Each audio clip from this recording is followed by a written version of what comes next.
Amy breathed a hefty sigh of relief, briefly dropping the customer is always right smile she'd had pasted on her face for the past 8 hours. The digital clock on the bakery wall had finally hit noon, marking the end of her shift at Daily Bread, which meant she was only a 5-minute drive from collapsing into the worn flannel sheets on her bed. Her 4th cup of coffee had hardly made a dent in her exhaustion. Even the cool November air rushing through the door as customers entered and exited couldn't keep her alert. She'd been at Daily Bread since 4 a.m. with the rest of the kitchen shift, but unlike her fellow bakers, Amy hadn't gone to bed early the night before. She'd hardly had a moment to shower between her start time at the bakery and her closing shift at Ruby Red's, and that shower had been crucial. The smell inside Daily Bread was Amy's favorite in the world. A combination of freshly baked bread, warm vanilla, caramelized sugar, and a touch of cinnamon. She usually arrived home with the scent absorbed deep into her clothes and hair. But Amy couldn't rely on the bakery's thick, sweet air to cover up the equally strong odor of beer and cigarette smoke that lingered whenever she left Ruby Red's.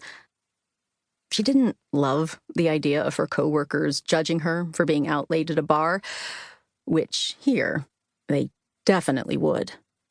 But the main reason she needed to wash away any lingering smell was to make sure they never had a reason to wonder where exactly Amy had been.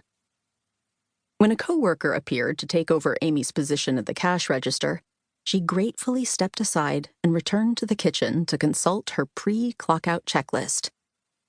Amy headed toward the chalkboard that hung on one of the only wall spaces not covered by cabinets, above the time clock and several framed pictures of the bakery owner's family. There were posed photos of a perfectly coiffed husband, wife, teenage son, teenage daughter, and golden retriever, always forcibly reminding Amy of what she'd find if she Googled stock family photo, and a few candid shots of the kids playing various sports. Next to her name on the chalkboard, Amy found a note reminding her to frost and rebox a couple of cupcake orders before she left for the day. She sighed and wiped a sheen of sweat from her forehead with the crook of her elbow. At least it was a fun and relatively easy task.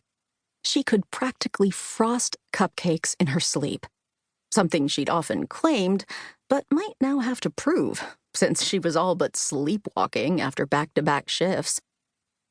Amy located the 2 boxes of cupcakes assigned to her, tucked among the shelves of unfinished special orders for birthdays, baptisms, baby showers, and Bible studies. Daily Bread was beloved among Tulsa's Christians, and especially among members of Tulsa's biggest megachurch, where the bakery owner was a deacon. He was also a successful businessman and city council member known for loudly and publicly endorsing far-right political candidates, and for his favorite catchphrase, "Jesus would have open carried."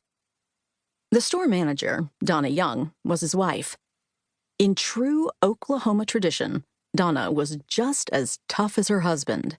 But her meticulously applied layers of red lipstick and hairspray and her bless your heart isms often caused people to underestimate her.